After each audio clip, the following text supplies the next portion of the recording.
بل أحياء عند ربهم يرزقون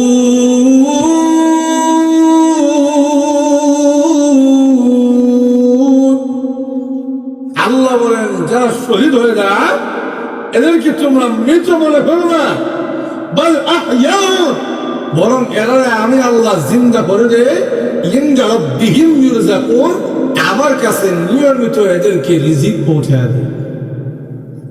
হুজুর আল্লাহর রাস্তায় শহীদ হয়ে এই শাহাদাতের মরণ অর্জন করে এত সৌভাগ্য অর্জন করতে চাই, অনুমতি দেন, জিহাদে যেতে চাই। আল্লাহ নবী বিশ্ব নবী রহমাতুল আলামিন সাহাবীকে ডাক দিয়ে বলেন, সাহাবীরা জিহাদে যাওয়ার অনুমতি দিব পরে, আগে জানা তোমার আব্বা আম্মা এখনো জিন্দা আছেনি? ওই সাহাবী ডাক দিয়া বলেন, নবীজি আমার আব্বা আম্মা এখনো জিন্দা আছেন, মা বাবা যদি তোমার জিন্দা থাকে ফাজাহিদ ফিহিমা, মা বাবার পিছনে মেহনত করো, মা বাবার পিছনে শ্রম খাটাও। মা বাবা যদি তোমার প্রতি রাজি হয়ে যায়, মা বাবার সন্তুষ্টির কারণে মহান আল্লাহ তোমার জান্নাতের মালিক বানাবে। আরেকজন সাহাবী জাহিদ রাদিয়াল্লাহু তাআলা আল্লাহর নবীর কাছে এসে বলেন, নবীজি জিহাদে যাওয়ার অনুমতি চাইলাম, আমাকে অনুমতি দেন গো, জিহাদে গিয়া শহীদ হইয়া আল্লাহর রাস্তায় শহীদ হইয়া আল্লাহর তৈরি জান্নাতে চলে যেতে চাই। আল্লাহর নবী আবার জিজ্ঞাসা, তোমার মা জিন্দা আছে? এবার সাহাবী ডাক দিয়া বলেন, নবীজি বাড়িতে আমার আম্মা আছেন, আর কোনো ভাই বোন আসেনি? আর কোনো ভাই বোন নাই, আমি আমার মায়ের একমাত্র সন্তান, আমি ছাড়া আমার মায়ের আর কোনো সন্তান নাই, ছেলেও নাই মেয়েও নাই, একমাত্র আমি জাহিমাই আমার আম্মার সন্তান। আল্লাহ নবী ডাক দিয়ে বলেন, সাহাবীরা যা মায়ের সেবা করো, মায়ের সেবা যদি করতে পারো, মায়ের মনে সন্তুষ্টি যদি অর্জন করতে পারো, আমি বিশ্ব নবী সুসংবাদ দিয়া গেলাম, আল জান্নাতু তাহতা রিজলাইহা, তোমার মায়ের খেদমতে এত ইজ্জত এত সম্মান, তোমার মায়ের পায়ের নিচে মহান আল্লাহ জান্নাত রেখে দিয়েছে।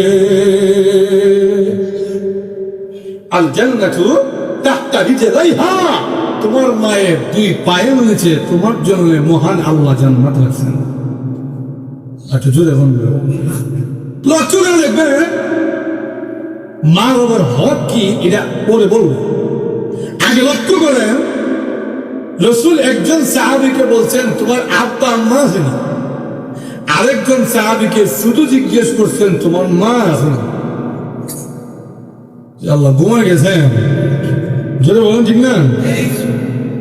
একজনকে বললেন তোমার আব্বা এবং তোমার আম্মা আছে, আরেকজনকে বললেন তোমার মা আছে। যিনি বললেন আমার আব্বাও আছে আম্মাও আছে, ওনাকে বলছেন ফাজাহিদ ফিহিমা, আব্বা আম্মার জন্য মেহনত মুজাহাদা করো, আব্বা আম্মার পিছনে শ্রম দাও, মহান আল্লাহ খুশি হয়ে যাবে। আর যারা বলছেন শুধু মা আসেনি, ওনারা বলছেন মার জন্য মেহনত করো, মার সেবা করো, মার খেদমত করো। ডাইরেক্ট সুসংবাদ দিছে, মা যদি দোয়া করে খুশি হইয়া, তাহলে মায়ের পায়ের নিচে তোমার জন্য বেহেশত রেখে দিছে। লক্ষ্য করে দেখে এই সুসংবাদটা শুধু মার জন্য দেওয়া হয়েছে, জান্নাত কার পায়ের নিচে? আর তো জোরে বলুন।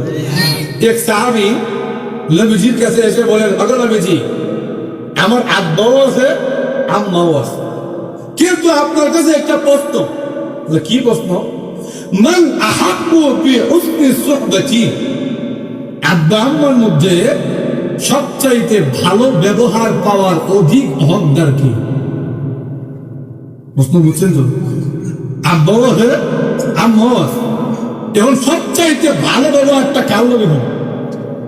রাসূল বলেন উম্মুকা, তোমার মা লয় হোক। এরপরে নবীজি কয় এরপর তো মা লবে হোক। দুইবার জিজ্ঞেস করার পরে আবার জিজ্ঞাসা হুজুর এরপরে রসুল 3 নম্বর হয় উম্মুকা, তোমার মা লবে হোক। 3বার জিজ্ঞেস করার পরে 4 নম্বর বা জিজ্ঞাসা হুজুর এরপরে কেন, সুম্মা মান, এরপরে কেন। 4 নম্বরে গিয়ে রসুল বলেন আবুকা, 4 নম্বর হলো তোমার বাপ। মায়ের কথা কয়বার হয়েছে? আরো জোরে বলেন। এবার আমাদের মনে প্রশ্ন আসতে পারে মায়ের কথা যে 3বার দিল, বাপের দাম অত বেশি নাই, বাপের মান সম্মান আছে তো। আরো জোরে বলেন। এরকম বেশি 3বার মায়ের কথা বললেন, আর জান্নাতের সার্টিফিকেট মা জমা দিছে, বাপে দুষ্ট লইতা। বাপে কি মেহনত কম করে, কষ্ট কম করে? জন্ম আল্লাহ বাপের মাধ্যমে দিছে না? তাহলে মা কথা 3বার, বাপের কথা 1বার, জান্নাতের সার্টিফিকেট মার ফোন দিছে, বাপের ফোন জান্নাত নাই। এর কারণটা কি? এর কারণটা মহান আল্লাহ কোরআনে বলে দিয়েছেন, আর রসুল কোরআন থেকে ব্যাখ্যা করে আমাদের কারণে দিয়েছেন। শুনতে রাজি আছেন? অসুবিধা হচ্ছে না? এবার আসে আল্লাহ কোরআনের এক জায়গায় কইছে ওয়াসাইনাল ইনসানা বিওয়ালিদাই, আমি মানুষকে তার আব্বা আম্মার সঙ্গে ভালো ব্যবহার করার জোরালো নির্দেশ দিই। কিন্তু এ কথা বলার পরে এবার আল্লাহ আলাদা করে মায়ের এমন 3টা বৈশিষ্ট্যের কথা বলছেন, মায়ের এমন 3টা কষ্টের কথা বলছেন, যেই কষ্ট সন্তানের জন্য মা সারা দুনিয়ার আর কেউ করতে পারে না। ঠিক না? বাপে করে না যে এমন না, বাপের যোগ্যতা হয় না, এটা চাইলেও করতে পারে, দাদিও করতে পারত, দাদাও করতে পারত, নানা নানি যারা আছে এরাও করতে পারত। একমাত্র সন্তানের জন্য এই কষ্টটা মারই করতে হবে। কি 3টা কষ্ট বলবো? অসুবিধা হচ্ছে না তো? আল্লাহ কোরআনে বলে حملته أمه كرها ووضعته كرها وحمله وفصاله 30 شهرا। আল্লাহ বলেন তার মা এমন 3টা কষ্ট করে যে কষ্টগুলো অন্য কেউ করতে পারে না। বলে কি কি? 1 নম্বর কষ্ট হামালাতহু উম্মুহু ওয়াহনা হামালাতহু উম্মুহু কুরহা। 2টা আয়াতে কোরআন শরীফে আছে। 1 নম্বর কষ্ট হলো তার মা তাকে 9 মাস কিংবা 10 মাস গর্ভে ধারণ করছে। গর্ভে ধারণ করার কষ্টটা আর কেউ করতে পারবে? আরো জোরে বলেন। 2 নম্বর কষ্ট ওয়াওয়াদাআতহু কুরহা, শুধু গর্ভে ধারণ করছে এমন না, মরণের মুখ দীক্ষা 9 মাসের পরে আবার প্রসবও করছে। এই প্রসবের কষ্টটা দুনিয়ার আর কেউ করতে পারবে? আরো ধরে বলো।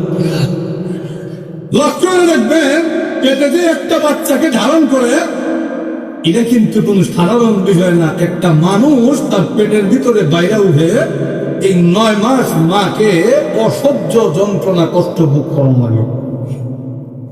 ঠিক না? এক কাজ হলে আরেক কাজে তো পারে, উঠলে বইতে পারে না, বইলে উঠতে পারে না, খালি রুচি নাই, চাহিদা নাই, এমন যন্ত্রণা হয় না? এরপরে আবার এই মানুষটা তার ভিতর থেকে দুনিয়ায় যখন আগমন করে, বড় হইয়া যখন ছেলে একটু জোরে কথা কয়, তখন মা উঠতে পারে এমন ভাবে জোরে কথা বুঝ না, তোরে দুনিয়া আনতে গিয়ে আমার মরণের মুখ দিক কেমন লাগছে। জোরে বলেন ঠিক না? আমাদের সমাজে এমন কত মা আছে সন্তান জন্ম দিতে গিয়া পৃথিবী থেকে বিদায় হয়ে গেছে, মনে আছে না?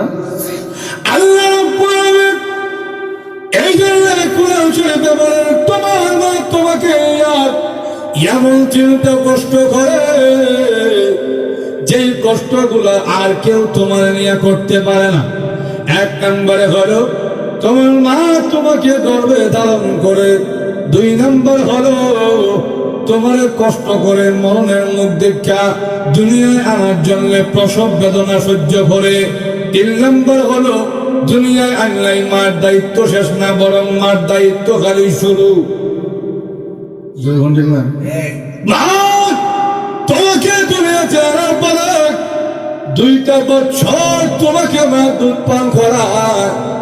ওই দুধ পান করাইতে গিয়া মা নিজের খাওয়ার কথা মনে থাকে না, নিজের ঘুমের কথা মনে থাকে না, নিজের কাজের কাজকর্মের কথাও মনে থাকে না, নিজের আত্মীয় স্বজনের কথাও মনে থাকে না। ছোট্ট বাচ্চার যখন ক্ষুধা লাগে মা নিজের কথা বললা সন্তানের মুখে খাবার তুলে দেয়।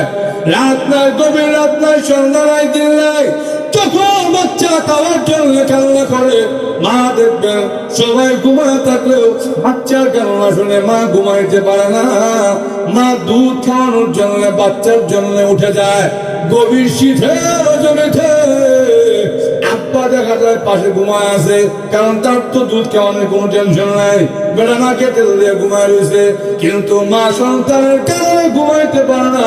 সন্তানের একটু আওয়াজ শুনলে মা তার ঘুম থেকে উঠে সন্তানকে খাওয়ানোর জন্য ব্যস্ত হয়ে যায়।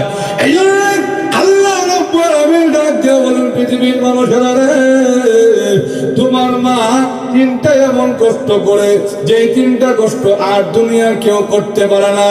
এই জন্য আল্লাহ নবী, বিশ্ব নবী রাহমাতুল আলামিন ডাক দিয়ে বলেন, সাহাবীরা রে, 3টা কষ্ট যেহেতু তোমার মা তোমাকে জন্ম দিতে গিয়া করেছে, এই জন্য 3টা পৃথিবীর সকল মানুষের চাইতে মায়ের সম্মান মহান আল্লাহ 3 গুণ বাড়ায়া দিয়েছে।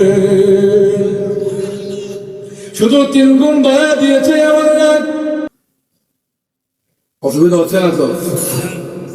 লক্ষ্য করে দেখেন, আল্লাহ ব্যাখ্যা করে বলে 3বার তোমার মার নাম বললাম কেন?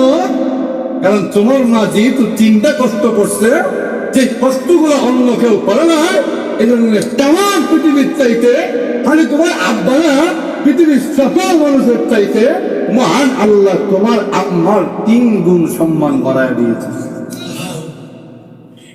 নবীজিও নিজে আমল করে দেখাইছে মার জন্য কতটুক মহব্বত রাখতে হয়। নবী খালি বলছে এমন না, নিজে আমল করে দেখাইছে।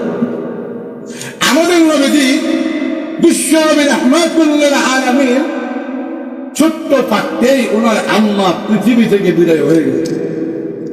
উনি মায়ের তেমন করে পান নাই, কারণ ছোটবেলা থেকে বড় হয়েছেন দুধ মা হালিমাতুস সাদিয়া রাদিয়াল্লাহু তাআলা আনহা।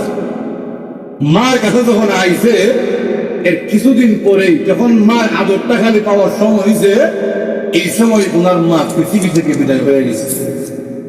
কিন্তু নবীজি সাহাবায়ে কেরাম বলেন, আমরা দেখতাম রাসূল সাল্লাল্লাহু আলাইহি ওয়াসাল্লাম মার কবরটা যখন দেখতেন এমন ভাবে কান্দা আরম্ভ করতেন, চোখের পানি পড়তে করতে দাড়ি মোবারক পিছা ওই দাড়ি থেকে পানি টুপ টুপ করে জমিনে কইরা মাটি ভিতরে মার কবর করে আমার মা মুশরিকা ছিলেন না ইসলাম গ্রহণ করছেন, ইমানদার আছেন, আপনারা বিশ্বাস করতে আল্লাহ আমি জানি না। আমার মা কোন অবস্থায় কবর আছে আমি জানি না। আল্লাহ আপনি যদি অনুমতি দেন তাহলে আমি আমার মার জন্য দোয়া করি যেন আপনি আমার আম্মার জিন্দেগির গুনাহ কাটা মাফ করে দেন। চোখে পানি ছেড়ে কান্দে। আল্লাহ ডাক দিয়া হয়, নবীজি আপনার আম্মা কি ছিলেন আর কি ছিলেন না এটা আপনার কাছে এখন প্রকাশ করবো না, কিন্তু যেহেতু ইসলাম ধর্ম গ্রহণের আগে, ইসলাম ধর্ম পৃথিবীতে আসার আগে, জাহিলি যুগে, মূর্খ যুগে, মূর্তি পূজার যুগে আপনার আম্মা পৃথিবী থেকে মারা গেছে, পৃথিবী থেকে বিদায় হয়ে গেছে।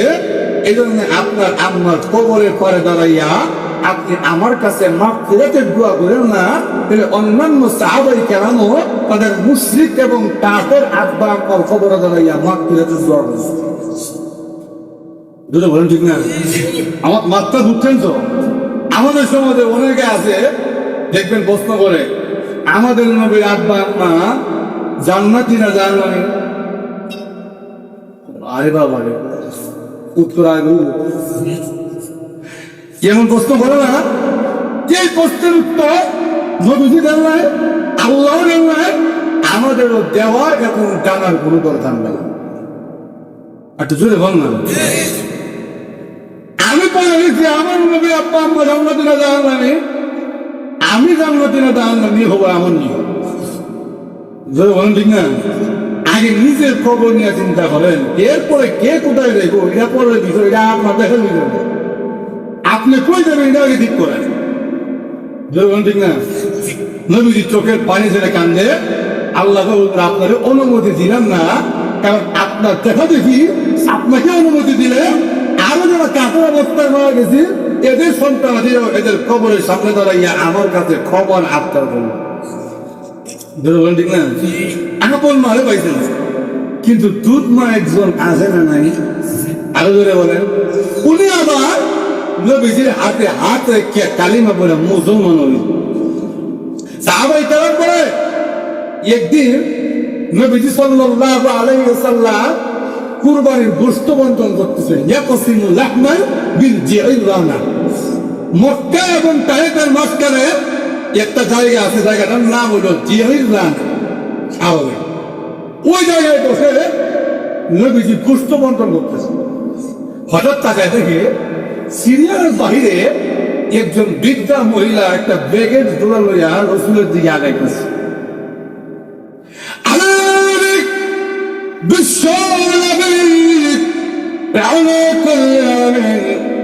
ওই মহিলাকে দেখার পরে নবী আর বসে থাকে না, তার চেয়ার থেকে উঠে দেওয়া হয়ে গেছে। ওই মহিলা যখন আল্লাহ নবীর কাছে এসেছে, আল্লাহ নবী রাহমাতুল্লিল আলামিন ওনার গায়ে চাদর খানা খুলে জমিনে বিছায়া দিয়েছে। জমিনে বিছায়া দিয়া ওই মহিলাকে ডাক দিয়া বলেন, আপনি আমার চাদরের উপরে বসেন। মহিলা আবার চাদরের উপরে বসলেন। আল্লাহ নবী ডাক দিয়া বলেন, মাগো ও মানা, সামনের থেকে যখন আমার কোন জরুরত আপনার লাগবে আমি পর্যন্ত আপনার খালি আমার কান পর্যন্ত সংবাদটা পৌঁছায়া দিবে। আমি বিশ্ব নবী মুহাম্মদুর রাসূলুল্লাহ সাল্লাল্লাহু আলাইহি ওয়াসাল্লাম ওই জিনিস নিয়ে আপনার বাড়িতে হাজির হয়ে যাব। সাহাবায়ে কেরাম বলেন, আমরা অবাক হয়ে গেলাম। আল্লাহ নবী বিশ্ব নবী রাহমাতুল্লিল আলামিন নবীজি এক মহিলাকে দেখা আল্লাহ নবী তামাম দুনিয়ার উপরে আল্লাহর পরে যার ইজ্জত এবং সম্মান, ওই বিশ্ব নবী রাহমাতুল্লিল আলামিন তার চাদরখানা এক বৃদ্ধা মহিলার জন্য বিছায়া দিয়েছেন। এত ইজ্জত এত সম্মান ওই মহিলার কারণ, এত ইজ্জত এত সম্মান হওয়ার কারণ কি আমাদের তো জানা নাই। এত সম্মান হওয়ার কারণ কি? একজন আরেকজনকে কানে কানে জিজ্ঞাসা, এই মহিলাকে এত ইজ্জত আর এত সম্মান আল্লাহ নবী তারে কেন দেয়? এমনি একজন ডাক দিয়া বলে, তোমরা মহিলার ছিল না? ওই মহিলা হলো হালিমাতুস সাদিয়া রাদিয়াল্লাহু তাআলা। ওই মহিলার এত ইজ্জত আর এত সম্মান হওয়ার পিছনে কারণ হলো আল্লাহ নবী বিশ্ব নবীকে ওই মহিলা ছোটবেলায় দুধ পান করাইছে। আমরা যেমন বলতেছিলাম আব্বা আম্মাদের আছে, এক নম্বরে হলো মা বাবার সঙ্গে ভালো আচরণ করতে হবে। দুনিয়াতে আমার প্রতি সবচাইতে বেশি অদ্দার যদি কেউ হয়ে থাকে সেই লোকগুলোর নাম হলো আমার আব্বা এবং আমার আম্মা। আব্বা আম্মা হলো আল্লাহ নবী বলেন, আব্বা আম্মা হলো তোমার জন্য দোয়ার মেশিন। ভালো বোঝেন না?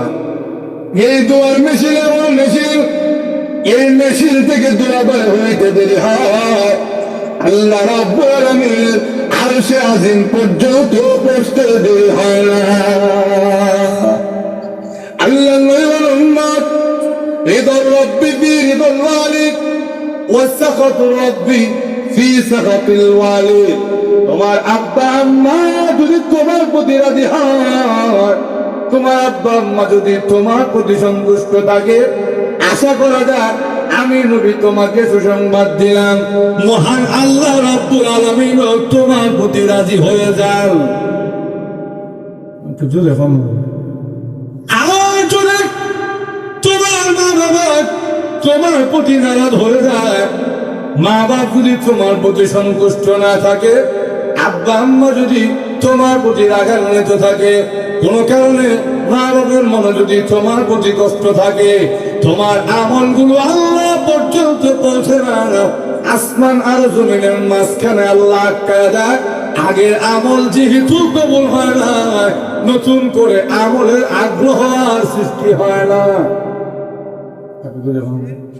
এজন্য দেখবেন যারা বাপ মার প্রতি যাদের প্রতি নাখুশ থাকে, বাপ মার হক যারা ঠিক মতো আদায় করে না, এদের দেখবেন ভালো কাজে এদেরকে কম পাওয়া যায়। আপনারা আমার মা বুঝেন তো, কিছু হার না বুঝেন বলেন ঠিক না? একবার চুপচাপ করতে মনে হয় বা আমার মা বুঝতেছে না বুঝতেছে আল্লাহ জানে, যে কথা বলো বা আগ্রহ তৈরি হয়। আর যদি আপনারা কিছু হ্যাঁ না করতে বলে না বুঝতেছে, নতুন কথা বলার আগ্রহ তৈরি হয়। বলেন ঠিক না? এই জন্য রাসূল বলছেন সাকাতুর রাব্বি কি সাকাতিল ওয়ালিদ, তোমার আব্বা তোমার আম্মা যদি তোমার প্রতি রাজি হন, তাহলে বুঝবা আল্লাহ তোমার প্রতি রাজি, আর আল্লাহ তোমার প্রতি নারাজ কিনা এটা বুঝবা কেন? আগে হিসাব করে দেখো তোমার আম্মা আব্বা তোমার প্রতি নারাজ কিনা। যখন ঠিক না, বাপ মা যদি ভালো হয়, বাপ মা যদি তোমার প্রতি রাজি হয়, খুশি হয়, সন্তুষ্ট হয়, সার্টিফিকেট রাসূল দিয়েছেন আল্লাহ খুশি, বাপ মা নারাজ হইলে আল্লাহ রাসূল আমাদেরকে সতর্ক করছেন আল্লাহ তোমার প্রতি নারাজ। এক লোক কাবা করে গেছে, যাওয়ার পরে সেখানে এক বুজুর্গ করে পাইছে, বুজুর্গের দীক্ষা বুজুর্গের ধরা ধরা হুজুর আপনার কাছে আমার একটা প্রশ্ন। বলে কি প্রশ্ন? হুজুর আমার আল্লাহ ধন সম্পদের কোনো কমতি দিছে না, ধন সম্পদ আছে, থাকিও বিদেশে, বউ বাচ্চা সব আমার লোক হয়ে আছে, মনে চায় নেক আমল করতে, এই আগ্রহের কারণে প্রতি বছর আমি আমার টাকা খরচ করে কাবাগরে চলে আসি, কিন্তু কাবাগর থেকে চলে যাওয়ার পরে আমি আগে যেমন আছিলাম এমনই থাকি, নতুন করে আর আমল ইবাদত করতে পারি না। এর কারণটা কি? আমার একটু দোয়া দেওয়া হবে।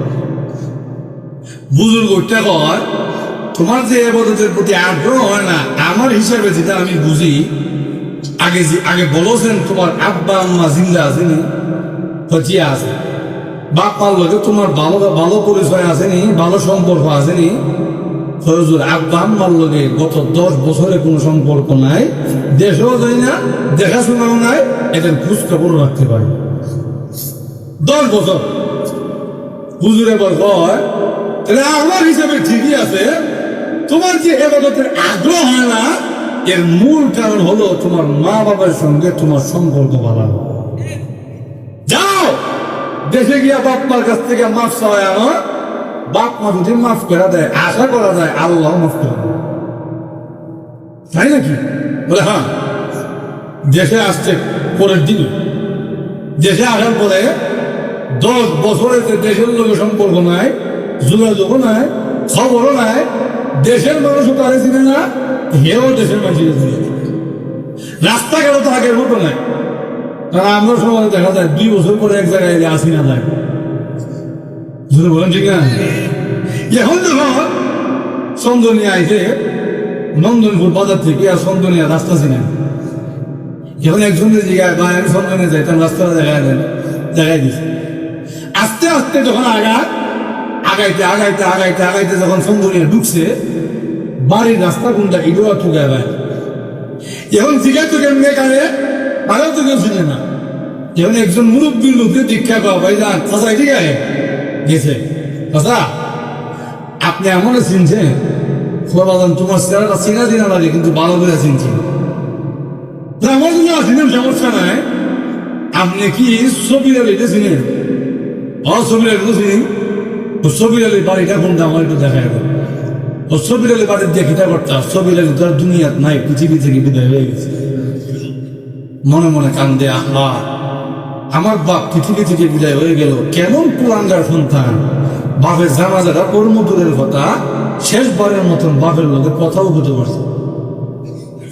এবার জিগা আচ্ছা উনি পৃথিবী থেকে বিদায় হয়ে গেছে, ওনার পরিবার আছে তো? ও পরিবার আর কিটা? একটা বউ আছে না একটা ফুট আছে, এমন কুলাঙ্গার ফুট জন্ম দিছে 10 বছর ধরে বাপ মার খোঁজ খবর রাখে না, টাকা পয়সা পড়ে না, জিগানো না, এই ফুটটা বিদেশ গেছে আয় না, আর এই বুড়া বিড়ি জামাই হারাইয়া বিড়িরও চোখের মধ্যে ছানি পড়ছে, ভালো করে চোখে দেখে না, অপারেশন করার টাকাও নাই। আমরা এলাকাবাসী কুদ্দুর কুদ্দুর করে সাহায্য দিয়ে এই সাহায্য লইয়া দুনিয়াতে কোন রকম বাচ্চা রয়েছে, পরিবার বলতে আর এবার বিচ্ছে বিচ্ছে খান্দে আল্লাহ আমার বাপ নাই, পৃথিবী থেকে বিদায় হয়ে গেছে। আমার মা মানুষের ঘরে ঘরে তুইরা মানুষের সাহায্য মানুষের সাহায্য সহযোগিতা খাইয়া আমার মা পৃথিবীতে আছে। আমার এত কোটি কোটি টাকার সম্পদ দিয়ে আমি করতাম যাবে, মনে মনে কান্দে। বাড়ির দিকে 1 কদম আগা 2 কদম পিছা। আমি আমার মার সামনে গিয়া কেমনে আমার মুখ দেখাইতাম। এরপরে আস্তে ধীরে ধীরে যেতে যেতে বাড়ির কাছে যখন গেছে, বাড়ির অবস্থা আগে যা আছে এখন এর চাইতে আরো ডাবল খারাপ অবস্থা। বেড়া ছাড়া ভাঙ্গা, উপর দিয়ে পানি পড়ে, ঘরে ডুববার মতন পরিস্থিতি নাই। চিন্তা করে আমার মা কোন অবস্থায় দেখবো, কি করে ডাক দিত। বাড়ির সামনে গিয়া মা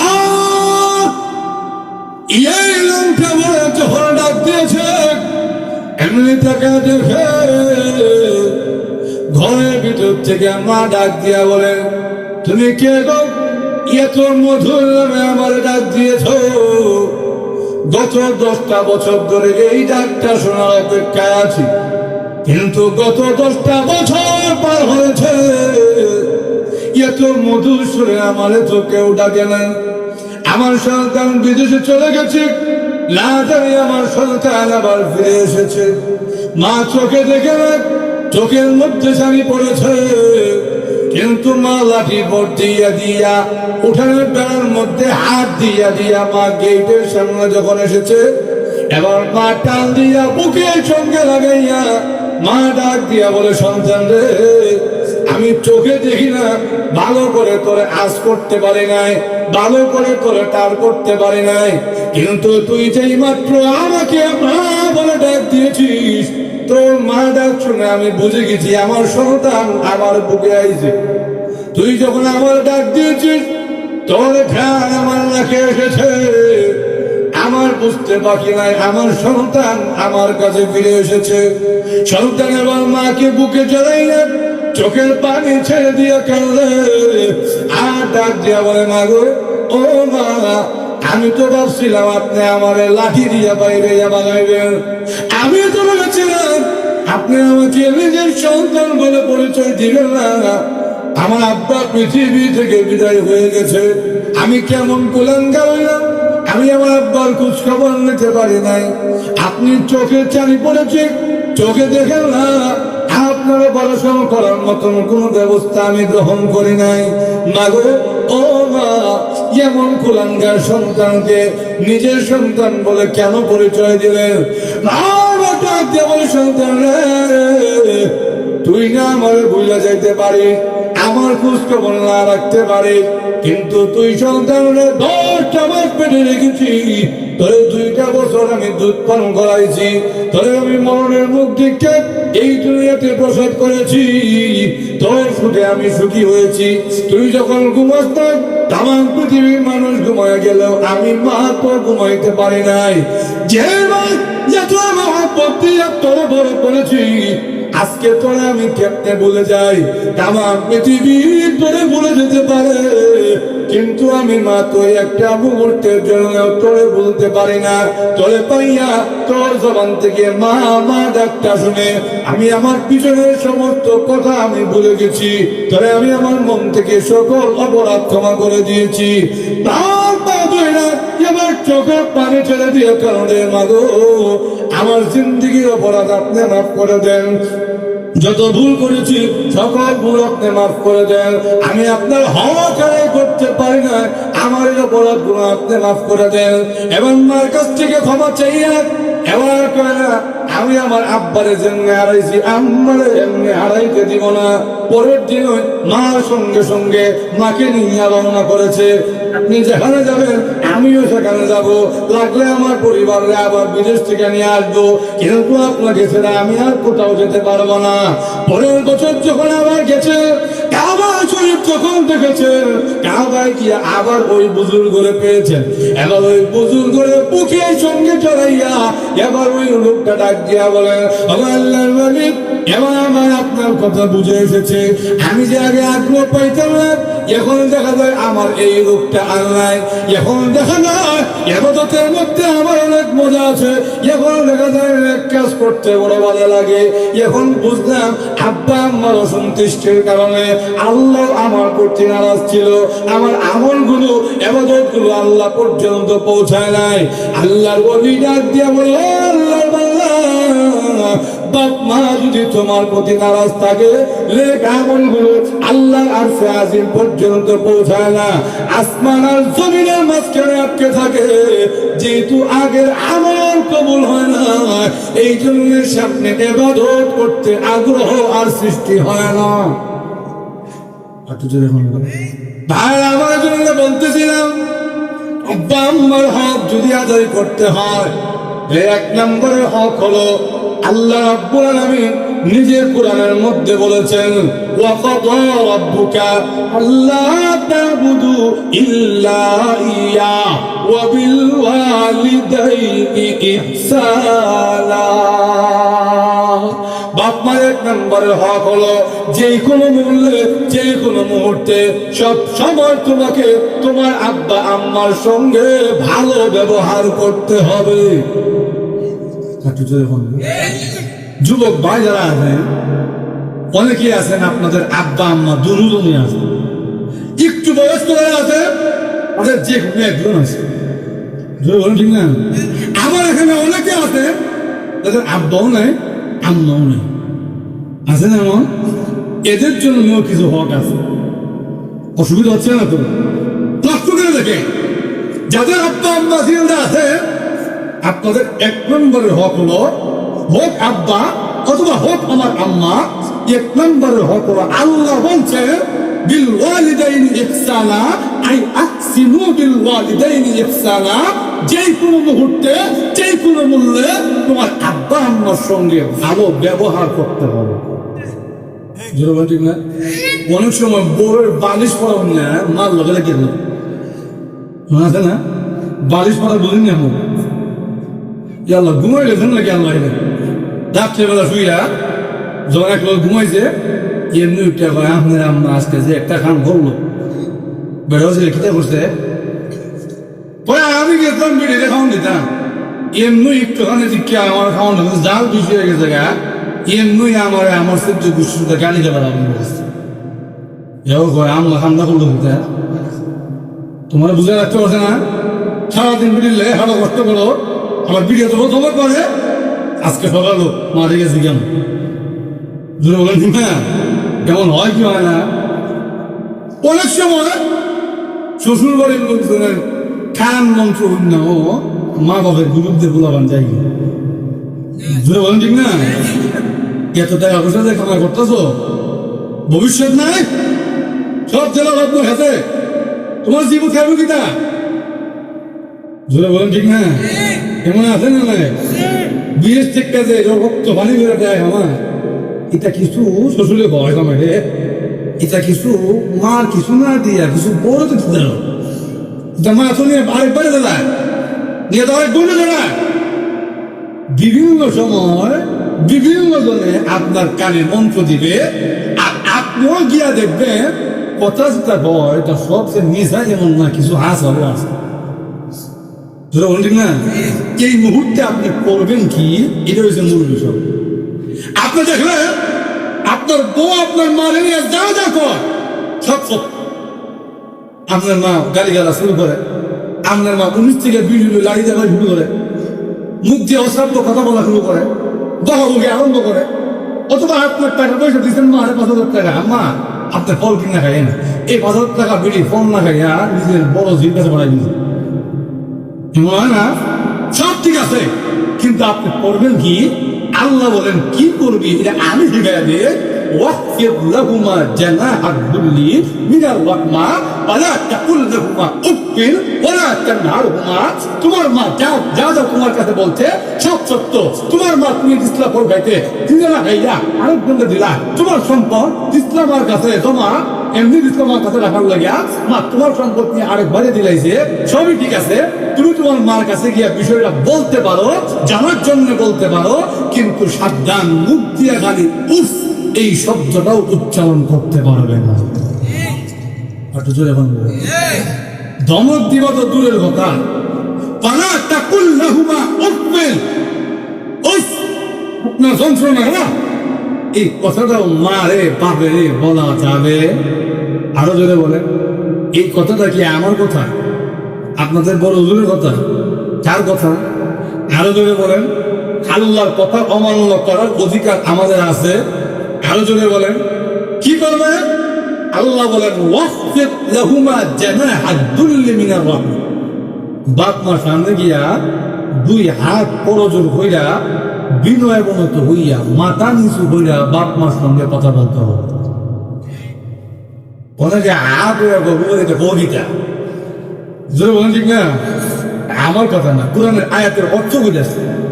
ওয়াহফিদ লাহুমা জানাহাদ দুল, যত নিচে নামা যায় অত নিচে নামা, এরপরে মাথা নিচু কইরা বাপ মার সঙ্গে কথা বলতে হবে। জোরে বলেন ঠিক না? আমাদের সমাজে দেখবেন আজকে যদি চন্দ্র নিয়ে এম বিষয় হইত কথা এম বিষয়ের মধ্যে দেখবেন একটা ম্যাজিস্ট্রেট হয়, এম বিষয়ের মধ্যে দেখবেন টিউনও হয়, এম বিষয়ের মধ্যে দেখবেন মেয়র হয়, এম বিষয়ের মধ্যে দেখবেন এই ইউনিয়নের চেয়ারম্যান হিসাবে থাকে। ঠিক না?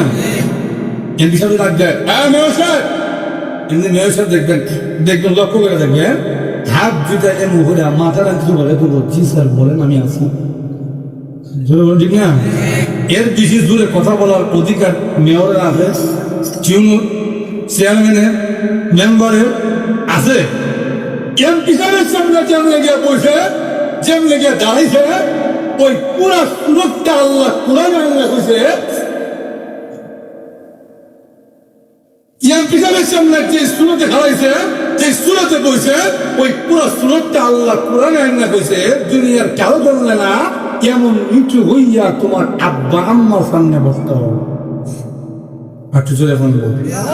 তবে হ্যাঁ, বাপ মারও কিছু সাবধান এবং সচেতন হওয়া দরকার।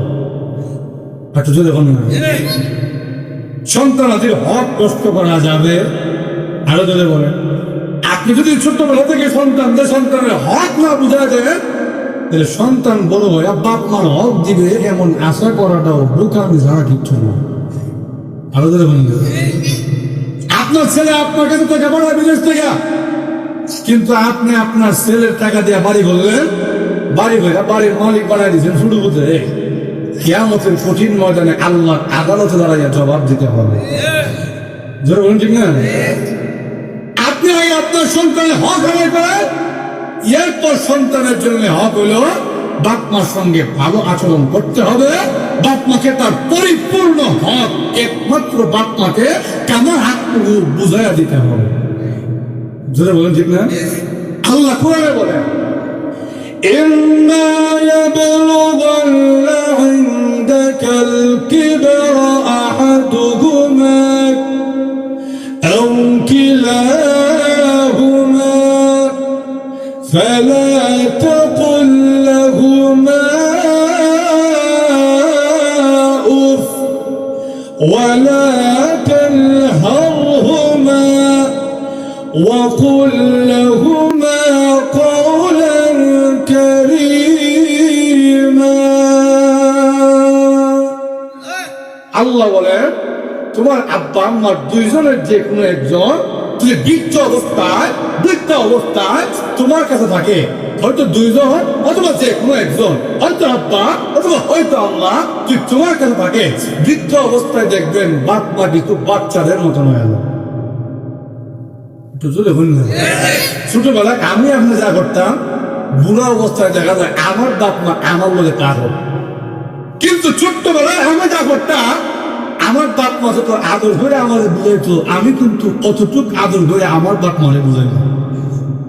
যেরকম ঠিক না ছোটবেলায় ফুটেরও লইয়া বাবা গুলামি বুঝে ছেলেও কিছু কিছু কথা শিখে আনন্দ করছে।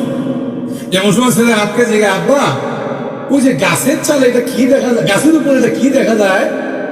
বাবু মাশাআল্লাহ আমার কিছু জিজ্ঞানো শিখে গেছে। বাবু বুঝিয়ে আব্বু চিনছো না এটা এটা কাক।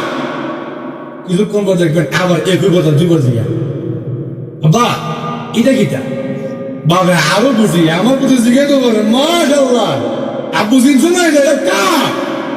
কিছুক্ষণ পর দেখবেন না কোন হাতাইয়া আবার জিজ্ঞা বাবা ওইটা কিটাই না বাবা 3 নম্বর বা 2 নম্বর বাকি 2 নম্বর দুইবার যে খুশি হয়েছি 3 নম্বর বা এর চেয়ে বেশি খুশি হইয়া কোন গাছ মজা আছে না কোন গতিয়া বা আপু চিনছো না এটা এটা কাক চিন্তা করে কাক পাখি যখন না ঠিক একই দৃশ্যটা এবার ফুটে বড় হয়েছে বাপে আবার বুড়ো হয়েছে। উঠানে শীতের দিন রোদ শুকাইবার লাগে জল শুকে ছুঁয়ে দিয়েছে এমনি ডাক দিয়ে আবার ফুটে চীনের সালার মধ্যে খিতা দেখা যায় আপনার এটা কাউয়া। কিছুক্ষণ পর আবার জিগায় খিতা এটা খিতা দেখা যায় বড়ানো সময় খিতাই না আব্বা একবার বললাম না এটা কাউয়া এক কথা করবার জিজ্ঞেস আপনি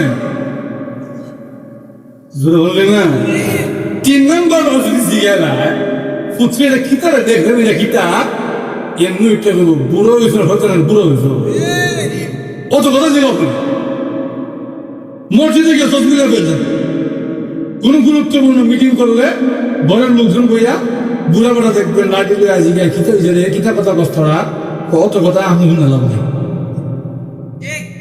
ঠিক না।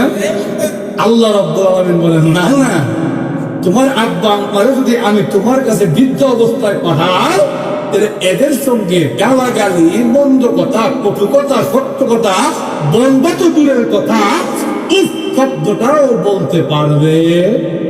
আরো জোরে বলেন কেন? কারণটা কি? কারণ এই আব্বা আম্মা বৃদ্ধ অবস্থায় তোমার কাছে থাকলে তুমি মনে করবা আমার চাইতে বড় সৌভাগ্যবান আর কেন নাই। আরো জোরে বলেন বাপ মা যদি দোয়া দেয়া যায় বাপ মা যদি অন্তর থেকে দোয়া করে দেয় ওই সন্তানকে আল্লাহ দুনিয়ায় থাকতে বাপ মার দোয়ার ফসল না দেখাইয়া দুনিয়া থেকে বিদায় করবে। এজন্য বাপ মা দুরবস্থায় থাকলে খুশিও মন না বেজার। আরো ধরে বলে যদি বৃদ্ধ অবস্থায় থাকে সকলেরই খুশি হওয়া দরকার। কারণ আব্বা আম্মা হইল একটা দোয়ার মেশিন। এই দোয়ার মেশিন থেকে দোয়া বের হইতে দেরি হয়, আল্লাহ ওই দোয়া কবুল করতে দেরি হয় না। পৃথিবীতে এমন অনেক মানুষ খুঁজে পাবেন যারা আগে তার দুনিয়াতে কিছুই আসেন না, সমাজে চলার মতো তার কোনো অবস্থান ছিল না, কিন্তু মা বাবার দোয়ার কারণে মহান আল্লাহ তারা এমন চমকায়া দিয়েছেন অত্র এলাকায় তার মতন জমি আর কেউ নাই।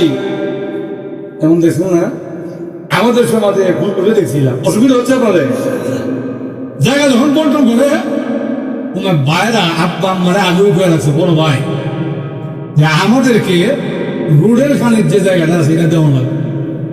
আর এরা যে আছে এত সুন্দর মানুষ এটা তো আমরা সবাই মিলে দেখবই, এরা ওই ভিতরে জায়গাটা দিলে তাই না মনে মনে হয় আব্বা এটা কি হবে। এরা সব বাইরে তুলে গেল রোডের খানিক জায়গা দিয়ে, আর আমার ভিতরে বন্ধ।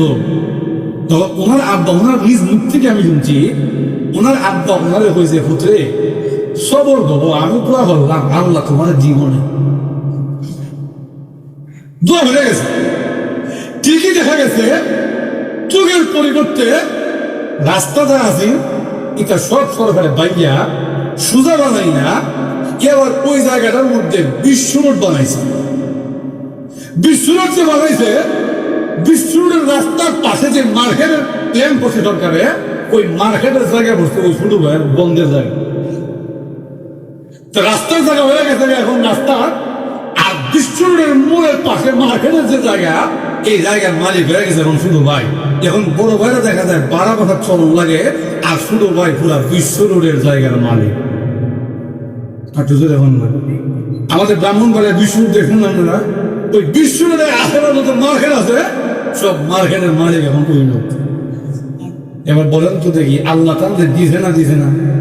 আরো যদি বলেন বাপমা দোয়া করলে আমার আব্বাজান রহমতুল্লাহ আলাই আল্লামা জুবাইর আহমদ আনসারী রহমতুল্লাহ আলাই আমার আব্বার মুখ থেকে আমি শুনছি যে আমার আজ পর্যন্ত এখানে আসার পিছনে সবচাইতে বড় অবদান হলো আমার মায়ের দোয়া। আমার যদি আমার আব্বার এমনি গলার হাত দিয়া দিয়া আমার আব্বার লাগে দোয়া করছে। মার দোয়া জীবনে কখনো বিফলে যায়। আরো জোরে বলে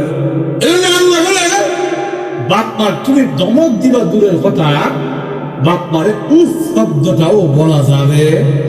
আরো জোরে বলেন শেষ একটা কথা বলি আপনাদেরকে, এতক্ষণ ধরে যে বাপ মার কথা বললাম, এমন হক যে সন্তান আদায় করবে, এখন উল্টা একটা কথা, অসুবিধা হচ্ছে না তো? উল্টা একটা কথা, আপনি চান যে আল্লাহ সূরা বনী ইসরাঈলের 23-24 নম্বর এই দুইটা আয়াতে বাপ মার যে হকের কথাগুলো বলছে মনে আছে তো আপনাদের? 1 নম্বরে হলো বাপ মার সঙ্গে ভালো আচরণ করতে হবে, 2 নম্বরে হলো বাপ মা দুজন অথবা যে কোনো একজন যদি আমাদের কাছে বৃদ্ধ অবস্থায় থাকে তাহলে বাপ মার সঙ্গে নম্র ভদ্র ভাষায় কথা বলতে হবে, বাপ মার সঙ্গে কটু কথা বলা যাবে। আরো জোরে বলেন 3 নম্বর আরেকটা হকের কথা আল্লাহ 24 নম্বর আয়াতে বলছেন। কি হক? এটা হলো বাপ মা দুনিয়া থেকে বিদায় হয়ে গেল। 2টা হক দুনিয়া থাকতে, আর একটা হক দুনিয়া থেকে বিদায় হয়ে গেল। দুনিয়া থেকে বিদায় হয়ে গেল হকটা কি? হকটা হলো আল্লাহ বলেন বাপ মার কবরের পারে দাঁড়াইয়া চোখের পানি চাইরা বাপ মার জন্য দোয়া করতে হবে। একটু জোরে বলুন। এই যে হকটা, এটা যদি আপনি পাইতে চান আপনার সন্তান থেকে, তাহলে আগে সন্তানেরও কিছু হক আছে, এই হক গুলা বুঝাই দেওয়া দরকার। আমার মা বুঝেন কিনা আল্লাহ জানে, বুঝেন তো? আপনি চান যে আমার সন্তান আমার হক গুলো আদায় করবে, সন্তানেরও তো কিছু হক আছে, এটা আপনি দিলেন না, আর মনে মনে মন গোলা খায় বুঝছেন আপনি দিতে আপনার সব বুঝে দিলে এত সহজ এত সস্তা না। আর ঠিক না? এই জন্য সন্তানেরও একটা হক আছে, বলে সেই হকটা কি? ছোট্টবেলা থেকে সন্তানকে সুশিক্ষা দিতে হবে। ছোট্টবেলা থেকে সন্তানের ভিতরে কোরআন এবং হাদিসের ইলম যদি ঢুকায় দিতে পারেন, আল্লাহর ভয় যদি ঢুকায় দিতে পারেন, রাসূলের সুন্নতে জিন্দেগির নমুনা তারা যদি দেখায় দিতে পারে, আশা করা যায় ওই সন্তান হবে বাপ মার সকল হক বুঝাই দিবে, কোনো সন্দেহ নাই। হাঁটা জোরে বলেন লক্ষ্য করে দেখুন, 3 নম্বর আল্লাহ বলেন পৃথিবীর মানুষেরা রে, তোমার আব্বা আম্মার 3 নম্বর হক হলো মা বাপ যখন পৃথিবী থেকে বিদায় হয়ে যাবে, আব্বা আম্মা কবরের পাড়ে দাঁড়াইয়া চোখের পানি ছেড়ে দিয়ে কাঁদবে, আর ডেকে বলবে রব্বির হামহুমা কামা রব্বায়ানি সগীরা। প্রভু গো, আমার আব্বা আম্মা ছোট্টবেলায় আমাকে রহম করেছেন, আমাকে দয়া করেছে। আল্লাহ আমি দুর্বল ছিলাম, নিজে ঘুমাইতে পারতাম না, নিজে খানা খাইতে পারতাম না, নিজে কাপড় চোপড় কিনতে পারতাম না। ওই দুর্বল অবস্থায় আমার প্রতি রহম করেছেন, অনুগ্রহ করেছেন, নিজে না খাইয়া আমার খাওয়াইছে, নিজে না পড়িয়া আমার পড়াইছে। আমি যখন অসুস্থ অবস্থায় ঘুমাইতাম না, আমি ঘুমায় গেলেও আমার আব্বা আম্মা আমার চিন্তায় ঘুমাইতে পারতো না। প্রভু গো, আজকে আমার আব্বা আম্মা পৃথিবী থেকে বিদায় হয়ে গেছে, আল্লাহ ছোট্টবেলায় আমাকে যেমন দয়া করেছে, আজকে আপনি রহমাতুল্লাহ, আপনি আল্লাহ আমার আব্বা আম্মার প্রতিও দয়া করেন। আব্বা আম্মার জন্য কবরের পরে দাঁড়াইয়া চোখের পানি ছেড়ে যখন দোয়া করে, আল্লাহ নবী বলেন উম্মতেরা, সন্তান যখন দোয়া করে, আব্বা আম্মা কবরে ঘুমায় থাকলেও সন্তানের দোয়ার ফসল মা বাপ কবরে ঘুমাইয়া ঘুমাইয়া পাইতে থাকে। আল্লাহ নবী বলেন বাচ্চারা, ইদা মাতাল ইনসান ইনকাতা আমালুহু, কোন মানুষ যখন পৃথিবী থেকে বিদায় হয়ে যায়, তার আমলের দরজাটা বন্ধ হয়ে যায়। আমল আর তার কবরে পৌঁছায় না। কিন্তু তিনটা পদ্ধতি এমন রয়েছে, ওই তিন পদ্ধতিতে আমল তার কবরের মধ্যে আসবে। এই তিনটা পদ্ধতির একটা পদ্ধতি আল্লাহর নবী বলেন ওয়ালাদিন সালিহিন ইয়াদউ লাহু, নেককার কোন সন্তান যদি দুনিয়াতে রেখে যেতে পারো, নেককার কোন সন্তান যদি তোমার দুনিয়াতে থাকে, ওই নেককার সন্তান যদি তোমার জন্য দোয়া করে, আল্লাহ রাব্বুল আলামিন নেককার সন্তান তোমার পারে দাঁড়াইয়া তোমার জন্য যেই দোয়া করেছে, ওই দোয়ার ফসল আল্লাহ তোমার কবরে পৌঁছায়া দেয়। হাদিসে হাসানের মধ্যে আসছে, আল্লাহর নবী বলেন এক লোক কবরে ঘুমায় থাকবে, এমনি তাকায় দেখে মহান আল্লাহ রাব্বুল আলামিন তার একটা দরজা বুলন্দ করে দিয়েছেন। ওই বান্দা ডাক দিয়া বলে, প্রভু গো, আপনার নবী না বলেছেন পৃথিবী থেকে কবরের জগতে যখন চলে আসে আর কোনো বাহিরের নেক আমল ঢুকে না। আল্লাহ, আমি তো নতুন করে কোনো নেক আমল করি নাই, তো আমার দরজা বুলন্দ হইল কেমনে? আল্লাহ রাব্বুল আলামিন তার বান্দাকে ডাক দিয়া বলেন, বান্দা রে, তুই নেক আমল করস নাই, কবরে ঘুমায় আছিস, কিন্তু দুনিয়াতে যে সন্তান রেখে এসেছো, ওই সন্তান তোমার কবরের পরে দাঁড়াইয়া চোখের পানি ছেড়ে দিয়ে যখন কাঁদে তোমার দরজা বুলন্দ করার জন্য, আমার কাছে যখন কায়মন বাক্যে চোখের পানি ছেড়ে কাঁদে, সন্তানের দোয়া আমি আল্লাহ কবুল করে নেই। সন্তানের দোয়ার কারণে তোমার কবরের জগতে আমি মহান আল্লাহ দরজা বুলন্দ করে দিলাম। এজন্য আব্বা আম্মা কবরের জগতে চলে গেলে বাপ মার কবরের পারে দাঁড়াইয়া দোয়া করার দরকার আছে না নাই? আমাদের সমাজে একটা ভুল ধারণা হইল যে আব্বা আম্মার কবরের পারে আমি দোয়া করতে হইতো না, ইমাম সাহেবের দেওয়া হইল। ঘুমাই গেছেন এমন ভুল বান্তি নিয়ে চিন্তা ভাবনা আছে না? হুজুর নিয়ে আসে না, হুজুরে তো দোয়া করার এটা বললো না। কোন বড় আরে আপনার এলাকায় আসছে, হুজুর আমার আব্বা হুজুরে দোয়া করলো, কিন্তু আপনি হুজুর অপেক্ষায় বয়ে নেবে মাসের পর মাস, বছরের পর বছর যায়, আপনার খবর নাই। মনে রাখবেন, আপনি আপনার আব্বা আম্মার হক আদায় করতে পারেন না।